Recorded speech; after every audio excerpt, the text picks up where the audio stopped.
you could get rid of the biggest challenge that homeowners face to having the technology installed, which in turn would increase the amount of installations that you do. What is the biggest barrier that you find that faces homeowners, but in turn means that maybe you're not doing as many installations as you could do?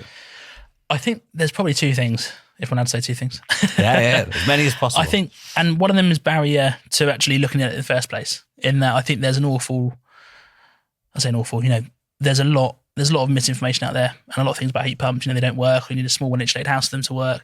Various things. So I'd say education is probably number one, and making people aware that these things do work.